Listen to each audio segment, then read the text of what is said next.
Pernah nggak teman-teman mengalami ketika memompa senapan, lalu senapan tersebut disimpan dalam waktu tertentu, namun pada saat kita tembakan, powernya kok menjadi lemah?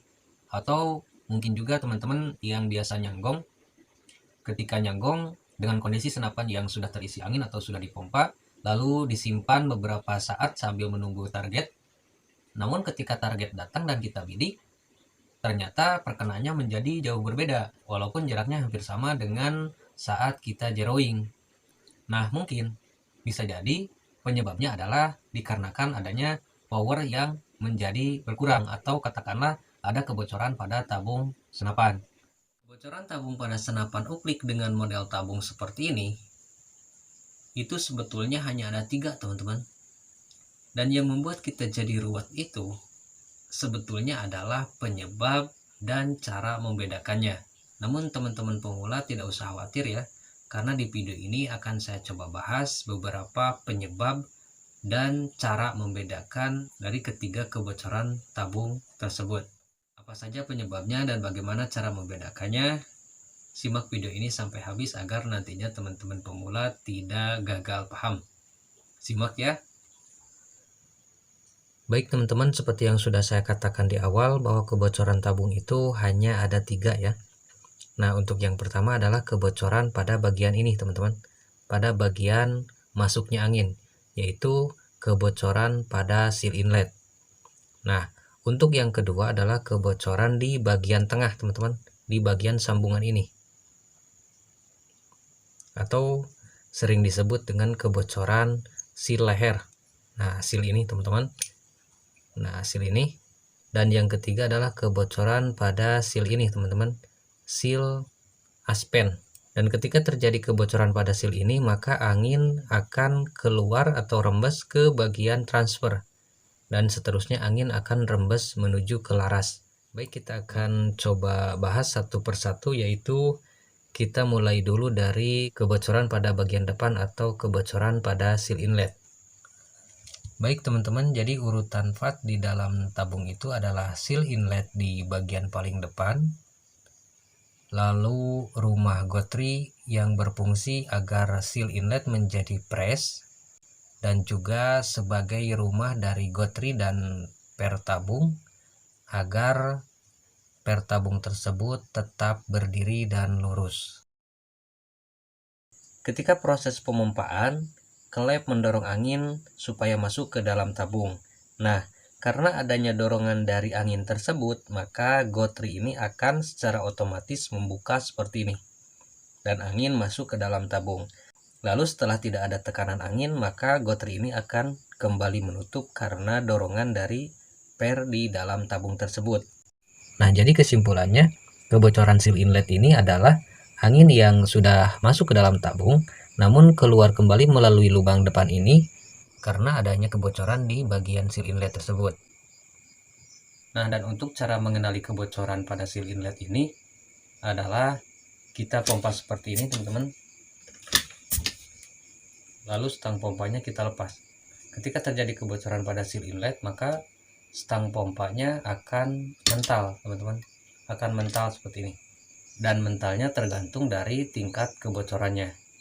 Nah, ketika teman-teman mengalami unitnya bermasalah di bagian seal inlet tersebut, maka yang harus kita periksa adalah 3 bagian ini teman-teman, yaitu yang pertama adalah tentunya seal inlet. Untuk jenis kebocoran yang halus, biasanya pada bagian bibir lubang ini sudah ada pecah-pecah ya, atau katakanlah memang sudah aus di bagian bibir lubangnya ini. Yang kedua adalah bola besi atau gotrinya. Nah, pada bagian ini untuk jenis kebocoran yang halus biasanya ada sedikit karat seperti ini teman-teman.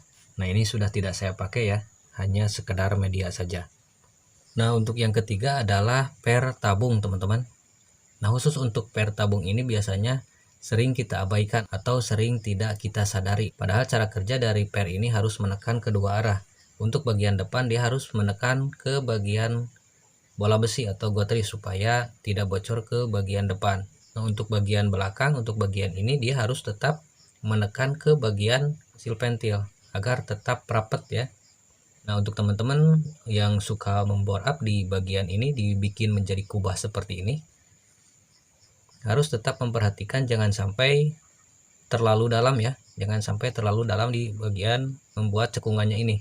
Karena nantinya dikhawatirkan pernya ini akan berubah posisi dan kurang menekan ke bagian seal pentil. Nah, untuk kebocoran tabung yang selanjutnya adalah kebocoran tabung pada seal leher dan seal pentil. Namun terlebih dahulu saya akan bahas kebocoran pada seal pentil ya teman-teman. Karena kebocoran seal pentil ini merupakan kebocoran yang paling sering ditanyakan atau yang paling sering dikeluhkan. Nah, dari kebocoran seal pentil ini nantinya akan mengakibatkan bocor yang berbeda-beda. Dan di sini sudah saya rangkum menjadi 3 perbedaan yang paling umum ya teman-teman. Nah, untuk yang pertama adalah biasanya angin spontan keluar saat dipompa. Lalu yang kedua adalah angin tidak bisa menyimpan dalam waktu yang lama. Lalu selanjutnya yang ketiga adalah angin keluar ke belakang saat kita tembakan. Baik teman-teman, jadi saya akan coba bahas satu persatu ya, yaitu dari angin yang spontan keluar saat dipompa.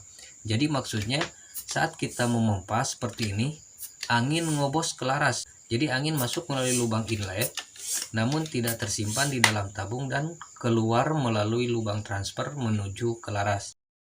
Nah, jika kebocorannya seperti itu, maka yang paling umum penyebabnya adalah karena aspen yang belum balik sempurna ya teman-teman, atau katakanlah aspentil tersebut belum mengunci. Walaupun pada kenyataannya bisa juga disebabkan oleh faktor-faktor yang lain ya, seperti contohnya seal pentil yang sudah sobek parah ya, atau juga penyebab yang lainnya. Dan part yang harus diperiksa pada kebocoran ini adalah yang pertama per keong, lalu plat L, per kecil pada plat L, aspen, dan juga seal pentil. Jenis kebocoran seal pentil yang kedua yaitu angin tidak bisa menyimpan dalam waktu yang lama. Dan pastinya kebocoran ini masuk dalam kategori bocor halus ya. Dan untuk cara pengecekannya juga sangat mudah teman-teman, yaitu dengan cara kita pompa maksimal sesuai kebiasaan kita, lalu di ujung laras ini kita kasih air liur sampai menutupi lubang laras seperti ini. Jika keluar gelembung, maka dipastikan ada kebocoran ya. Dan part yang harus diperiksa adalah yang pertama aspen, lalu seal pentil, dan juga per tabung. Pada aspen dan pentil ini kemungkinan ya salah satunya sudah aus mungkin, atau per tabung yang kurang menekan pada seal pentil. Sudah saya jelaskan ya tadi di awal untuk per tabung ini. Oke, kita lanjutkan untuk jenis kebocoran seal pentil yang ketiga, yaitu angin keluar ke belakang saat ditembakkan. Nah, untuk kebocoran ini sebetulnya tidak selalu disebabkan oleh kebocoran seal pentil ya.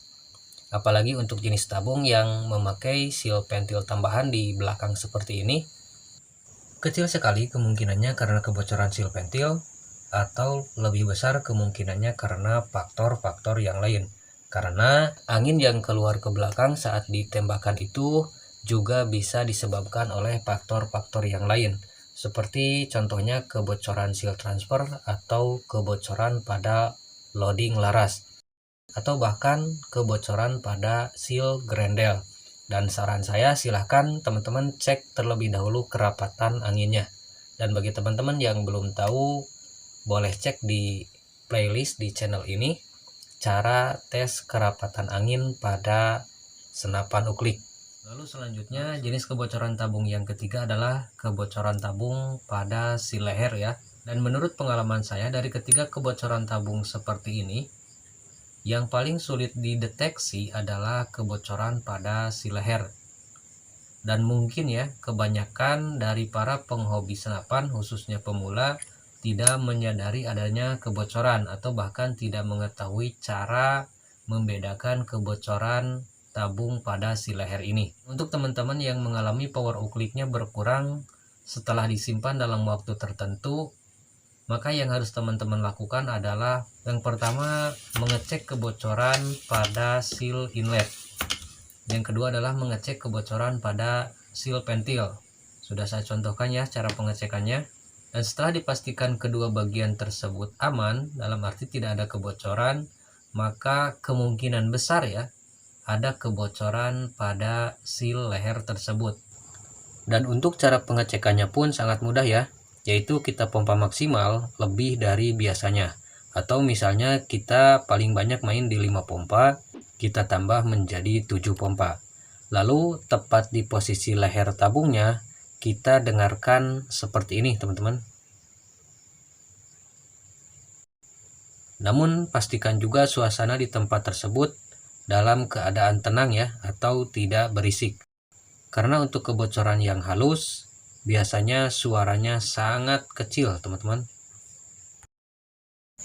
Dan untuk cara mengatasinya, silahkan teman-teman periksa barangkali ya seal leher tersebut sudah aus.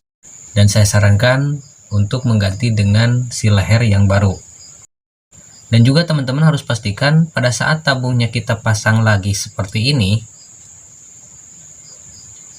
maka seal ini harus terasa agak seret ya teman-teman. Dan seal yang bagus itu adalah kurang lebihnya seperti itulah. Dan juga ada sedikit tips ya, jika diperlukan teman-teman juga bisa menambahkan atau melilitkan seal tip seperti ini di bagian belakang seal lehernya. Namun sesuaikan saja, tidak usah terlalu banyak juga ya. Ini akan membuat seal leher lebih maju dan diharapkan seal tersebut lebih ngepres. Dan cara ini menurut pengalaman saya cukup efektif ya. Angin bisa bertahan sampai berhari-hari, apalagi untuk senapan yang biasa main kurang dari 10 kali pompa. Oke teman-teman, selamat mencoba dan semoga bermanfaat.